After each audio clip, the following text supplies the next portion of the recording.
dinastía portuguesa posterior. Y Buenos Aires se encuentra con que se le rompe este negocio extraordinario y los portugueses de Río de Janeiro, encabezados por algunos de los grandes comerciantes, donde el partido castellano era muy fuerte, así como el partido lusitano era muy fuerte en Buenos Aires, se hablaba más portugués que castellano en Buenos Aires. En aquel tiempo empiezan a buscar las formas de reconectar esto que la política ha roto. Y en esta búsqueda de reconexión empieza la invasión, la primera invasión portuguesa al Río de la Plata, un proyecto de invasión por mar y por tierra, hecho por los bandeirantes, que son rechazados en la costa del río Uruguay en la batalla del Bororé en 1641. Ahí si van a Misiones, si van a la costa del río Uruguay, van a ver el monolito que recuerda esta batalla, en que 6.000 indios guaraníes, comandados por los frailes y algunos oficiales españoles, rechazan la invasión portuguesa. Tan importante es en la vieja memoria que cuando en 1810 se fabrican los dos primeros cañones de la independencia, a uno se le pone Tupac Amaru y al otro un Bororé. Así que nuestros padres de la Revolución de Mayo tenían más memoria histórica que nosotros sobre estos acontecimientos tan importantes. Bueno, esta sociedad, estas dos sociedades que buscan una especie de reencuentro, un reencuentro violento, van después a producir los portugueses la fundación de Colonia en 1680, que es justamente la sustitución de este acceso al Río de la Plata que se les había cerrado con la crisis política de 1640. Y a partir de entonces, mis amigos, durante un siglo, de 1680 a 1776, hay una guerra cada 10 años en el Río de la Plata entre portugueses y españoles. Y esto es lo que hace del Río de la Plata un lugar cosmopolita mundial, alejadísimo del centro del mundo, pero está presente en todas las conferencias internacionales de la época, porque se trata del forcejeo entre estos dos países para tener el control de esta área crítica. Esto también le va a dar a nuestra ciudad de Buenos Aires y a esta región del país, al mundo rioplatense, esta vocación por participar en los asuntos mundiales y estar al día con todo lo que pasa que nosotros hemos heredado.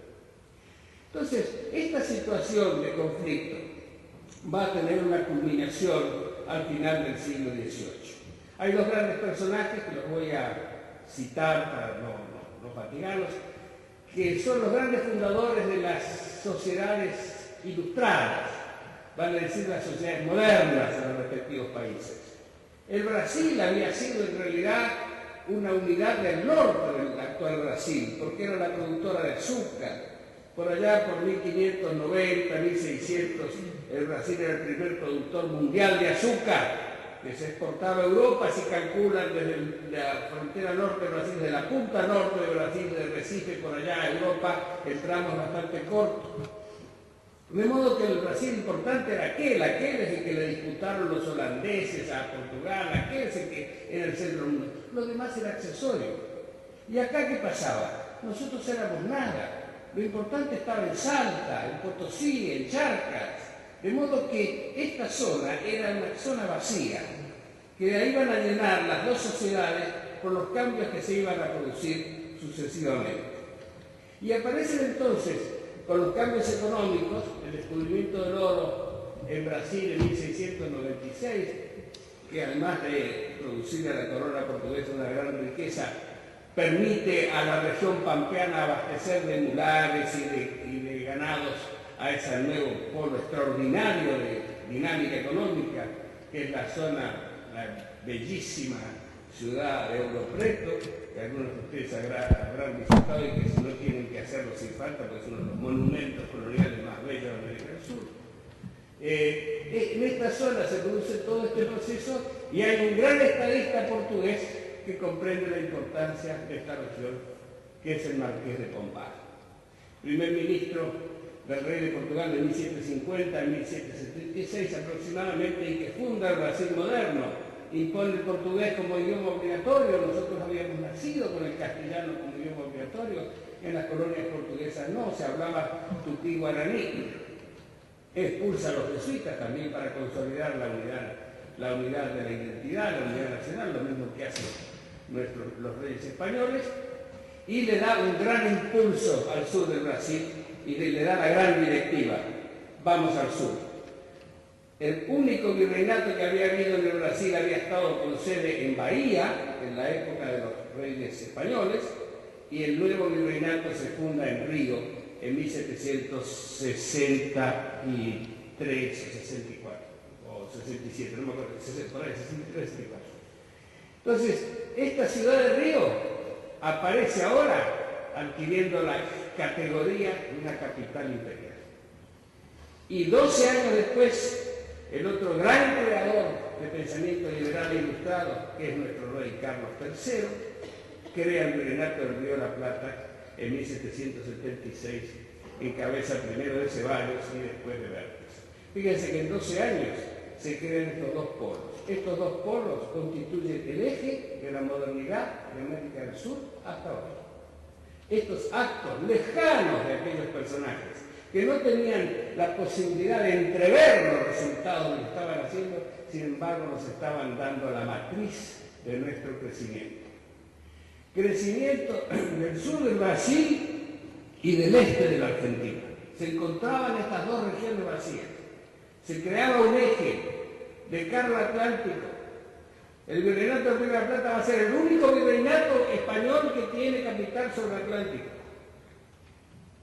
en el mar internacional. Nacemos como una sociedad atlántica. Esa es la diferencia. Y este eje va a ser también el eje de conflicto. Conflicto violento. Los conflictos entre España y Portugal son continuos. Para fijar las famosas fronteras se firman varios tratados, el Tratado de Madrid entre ellos, y se establecen las comisiones que van a recorrer la región fronteriza entre los dos reinos.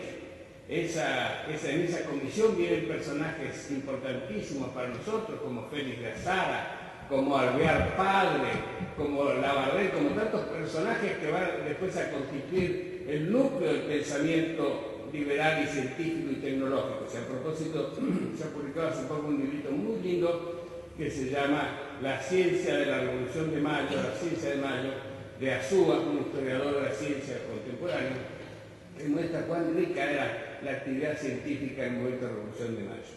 Y en esta fijación de la frontera aparecen los conflictos que vamos a heredar después. Portugal va a mantener permanentemente la presión hacia el sur y España va a mantener permanentemente el esfuerzo por controlarlo. De allí la destrucción de Colonia en 1776, la creación del virreinato y darle a esta ciudad de Buenos Aires una categoría hasta convertirla en el principal destino militar del imperio español fuera de Europa. Y por algo, el virrey que comanda la gran expedición de 1776 con 10.000 hombres, es don Pedro de Ceballos, que era el comandante militar de Madrid. Así que el rey estaba dándole a esta concepción que era estratégica una importancia.